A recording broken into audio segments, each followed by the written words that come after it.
Alright, hey guys, this is my Class A motorhome. It's a 2018 Thor Motor Coach Hurricane. So I'm having problems with my leveling system. This is the LCI leveling system. It's the hydraulic system. And I'm not getting this to work. It's basically saying my hydraulic jacks are down. They're really up. I've tried a few troubleshooting things.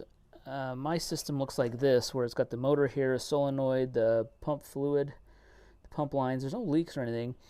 I filled up the tank here, making sure the fluid was good. I even changed out my controller, and that didn't do anything. So I'm moving on to the pump, the motor. This is the motor. This seems to be a common failure item, and I'm not getting any response, even though voltage is going there. So I'm going to swap this out with a new one. Now there is a part number on the motor here. If you look that up, this is almost probably $800 to $1,000 replacement part if you just try to buy like an original replacement one.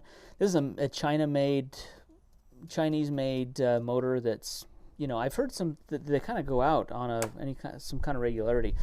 I picked up this one. This one's through a company called Western Motors. They're out of Illinois. I'll leave a link to their website. You basically have to call them to order this part, but this is a $400 motor. It's a very high quality American-made motor that's a good replacement for this one. And there's, you know, on some of the forums, YouTube, I've seen some good reviews of it. So I'm going to replace this. It's a pretty straight swap over. What I have to do, there's a solenoid here. I just have to loosen that up and then remove the negative and positive wires to this. And then there's two Allen bolts that hold it to the casing here that I'm going to try to get those removed. So let's get started, get everything removed here. So I just took off these nuts here. This is my positive side. So this is the positive wire that's coming from this the solenoid here, and then the negative is over on this side. And there's actually there's one larger cable and then there's a smaller one. So this is on the negative side here. So those are off. Now I just need to loosen up the hose clamp that's hold the solenoid onto the motor. The hose clamp just comes off and then the solenoid just falls down to the side here. And then the next removal, there's two Allen bolts, one on the top, one on the bottom. They're I believe they're a 3/16 size Allen bit. Yep, 3/16, cracks that off. Okay, that's what it looks like there. It's just a little Allen bolt, and then there's one on the bottom here.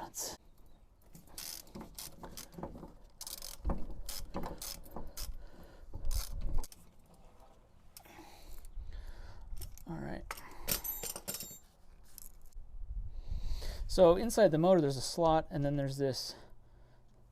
I guess we should call it a little motor key that kind of slips in there, and then that hooks into the pump in there. So I'm going to reuse that. This thing has like some kind of washer is all loose in this thing. This washer here is like popped out of that. I don't know if that has something to do with it, but I guess we'll let's get the other one swapped over. We're going to put some grease inside of it and get the new one prepped to go into the mounted up. Okay, just for reference, here's the part number on the new motor. It's W414850S. The part number on the old one is 414850.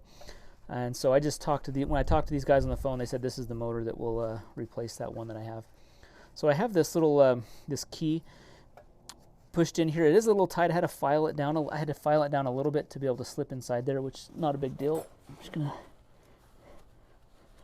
clean up this mating surface here.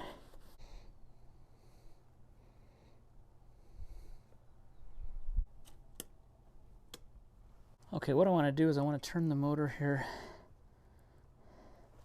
It's actually currently sitting straight up and down, so I want to just orientate this slot here to line up on the slot on the inside. The new kit comes with a few spacers, so I'm going to use a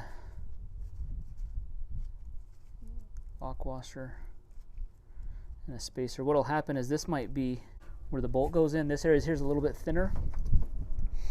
Let's see, I want to orient this positive on this side because that's how the original was. So let's So you just move that until it's... I want to just use my impact to just get this started while I hold, because you got to hold the motor. There we go. That'll at least hold the motor up there. Just get a 3/16 bit, Allen bit on there. And then now I'll be able to... Okay, I got the bottom one started. I'm just going to manually tighten it down. And then I have my positive and negative oriented the same way as the old motor, so that way the cables will still be able to reach over there, no problem. Okay, just going to tighten the top one now. The solenoid sits on. You can see there's like a mounting, like a little tab that it's sitting on, and we just put that against there, and then we slip the hose clamp around it. Kind of like that. Move the hose clamp there. And we just tighten that down. Now our electrical connections, we just have 2. So that's no worries at all. So really this has been a pretty quick job. It's been probably took me under 25 minutes to do this. But it has been helpful to watch a few other videos and reading some tips online to do this. So thankfully there's some good resources online. Hopefully this at least just helps give you some information on not only the motor, but just swapping it out. It's pretty simple. And that's nice and tight. The negative's nice and tight. Okay, now I can go inside. I'm going to turn my levelers on, and I'm going to see power it up.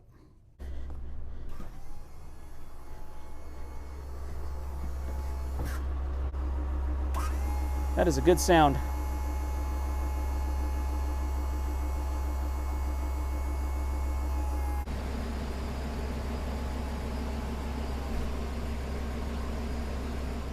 Guys, so the problem with my levelers was indeed the motor, and replacing this motor, it fixed everything. Everything's working fine. It's been a couple days. Everything's worked great. I've cycled them several times. So if you tried a few things and nothing's working, so the symptoms that I was getting was the return leveler for service. It was sensing the jacks were down when they really were up. I couldn't get him to like retract at all. I couldn't manually retract them. I was getting no sound from the motor at all. And so after testing with the multimeter, the solenoid, if power was going from the solenoid or the relay to the motor, which I was getting, there was no sound, nothing was happening from the motor, so it really was unresponsive. And so if you're getting something similar symptoms, it's worth looking at the motor, and especially getting this motor from this company, Western Motor Services. They did a good job. You know, you just call up, you order it. I'll leave a link to their website, to their phone number, so you can give them a call. This isn't sponsored by them. I just wanted to pass along this information because they were good to work with. This is a great quality replacement motor for this, so I shouldn't have to worry about it for a little while. But anyways, guys, hopefully you found this useful or helpful for your situation. Be sure to hit that thumbs up button, subscribe to the channel, and we'll see you in the next video. Thanks.